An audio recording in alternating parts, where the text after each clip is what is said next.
चुनाव नतीजों के एक सप्ताह बाद अमेरिका के नवनिर्वाचित राष्ट्रपति डोनाल्ड ट्रंप ने अपनी टीम तैयार कर ली है।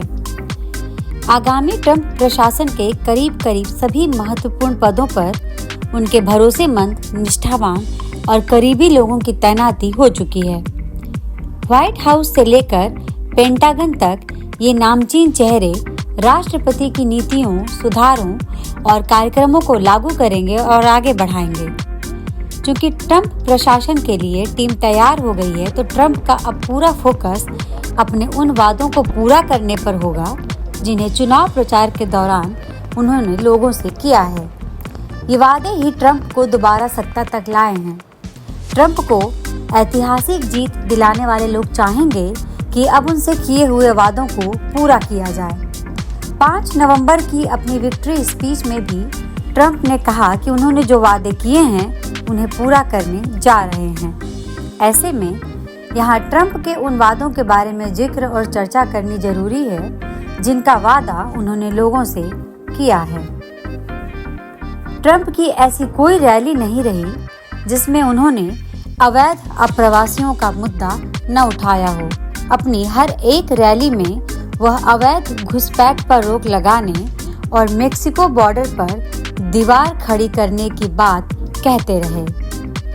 उन्होंने वादा किया कि राष्ट्रपति बनने पर वह सबसे बड़ा डिपोर्टेशन प्रोग्राम चलाएंगे।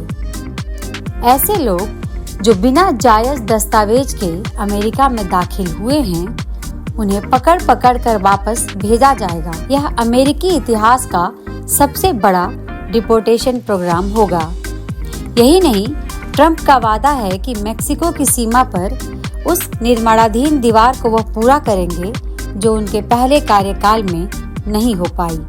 जाहिर है कि ट्रंप अपने सबसे बड़े वादे पर आगे बढ़ेंगे, लेकिन यह इतना भी आसान नहीं, क्योंकि अमेरिका में अवैध प्रवासियों की संख्या हजारों में नहीं बल्कि लाखों में है। अमेरिका के होमलैंड सिक्योरिटी विभाग का अनुमान है कि जनवरी 2022 तक 11 मिलियन यानी 1 करोड़ 1 लाख के करीब अवैध अप्रवासी उनके यहाँ रह रहे हैं।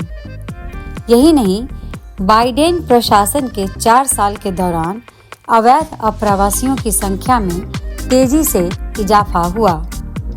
इतनी बड़ी आबादी को वापस भेजने में कानूनी और अन्य तरह की अड़चनें, दिक्कतें सामने आ सकती हैं। एक्सपर्ट्स का मानना है कि इतनी बड़ी आबादी को यदि उनके देश वापस भेजा जाता है तो इसका असर अमेरिका की अर्थव्यवस्था पर भी पड़ेगा। अमेरिकी चुनाव में महंगाई, बेरोजगारी, टैक्स सबसे बड़े मुद्दे रहे। खासकर महंगाई ऐसा मुद्दा रही जो बाइडेन के कार्यकाल के दौरान लोगों को सबसे ज्यादा चुभी।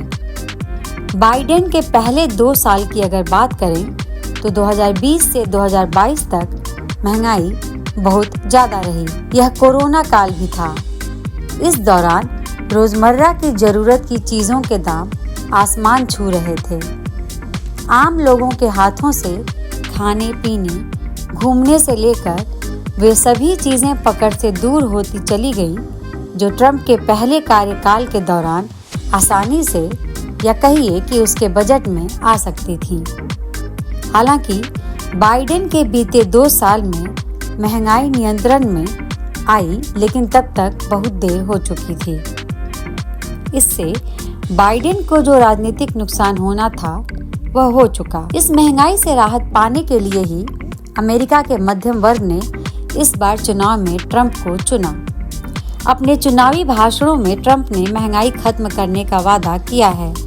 उन्होंने कहा कि वे चुनकर आए तो इस पर लगाम लगाएंगे, लेकिन महंगाई ऐसी चीज है कि इस पर सरकारों का वश नहीं चलता। कोई सरकार चाहकर भी महंगाई को पूरी तरह से खत्म नहीं कर सकती। ऐसा इसलिए क्योंकि महंगाई बढ़ने के फैक्टर केवल घरेलू नहीं होते, बाहरी भी होते हैं। ट्रंप ने टैक्स को तर्कसंगत बनाने, ज्यादातर विदेशी सामानों पर कम से कम 10% और चीन से बनकर आने वाले सामानों पर 60% का टैक्स लगाने का वादा किया है।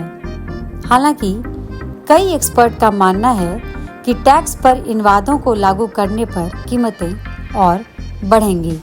ट्रंप मानते हैं कि बाइडेन की जगह यदि वह व्हाइट हाउस में होते तो रूस यूक्रेन पर आक्रमण नहीं करता। रूस यूक्रेन युद्ध के लिए वह बाइडेन प्रशासन की गलत नीतियों को जिम्मेदार बताते आए हैं। कमला हैरिस के साथ प्रेसिडेंशियल डिबेट में ट्रंप ने कहा था कि राष्ट्रपति का चुनाव जीतते ही एक दिन में रूस यूक्रेन युद्ध बंद करा देंगे। जेलेंस्की को वह पसंद नहीं करते। यूक्रेन के राष्ट्रपति को वह सबसे बड़ा सेल्समैन भी बता चुके हैं। वह कहते हैं कि जेलेंस्की जब भी आता है बोरा भरकर डॉलर ले जाता है। वह यह भी कह चुके हैं कि युद्ध के लिए आगे वह यूक्रेन को एक पैसा नहीं देंगे। ट्रंप ने मिडिल ईस्ट, खासकर इजराइल, गाजा, लेबनान और ईरान में शांति लाने की बात कही है, लेकिन 5 नवंबर के बाद इतने दिन गुजर गए हैं, युद्ध रोकने और शांति लाने का कोई ठोस प्लान वह पेश नहीं कर पाए हैं। यूक्रेन युद्ध पर पुतिन से टेलीफोन पर बातचीत को तो क्रेमलिन खारिज कर चुका है। अमेरिकी चुनाव में अबॉर्शन एक बड़ा मुद्दा रहा। अबॉर्शन पर रूढ़िवादी नजरिया रखने वाले ट्रंप ने कमला हैरिस के साथ डिबेट में कहा कि राष्ट्रपति बनने पर राष्ट्रीय स्तर पर अबॉर्शन पर बैन लगाने वाले कानून पर वह हस्ताक्षर नहीं करेंगे, लेकिन उन्होंने यह भी कहा कि अबॉर्शन पर बैन को लेकर किस तरह के नियम और कानून होने चाहिए, इसके निर्णय का अधिकार राज्यों को होना चाहिए। जबकि हैरिस अबॉर्शन पर बैन का खुले तौर पर विरोध करती रही हैं। उनका कहना है कि चूंकि शरीर महिला का है, इसलिए उस पर अधिकार भी उसी का है। अबॉर्शन पर फैसला महिला का होना चाहिए, न कि सरकार का। हालांकि अबॉर्शन को लेकर ट्रंप ने बीच बीच में नरमी के संकेत दिए हैं। इनके अलावा जलवायु परिवर्तन, 6 जनवरी 2021 को कैपिटल हिंसा के कथित दोषियों को छुड़ाने पर किए गए वादे भी हैं, जिन पर चर्चा हम आगे करेंगे।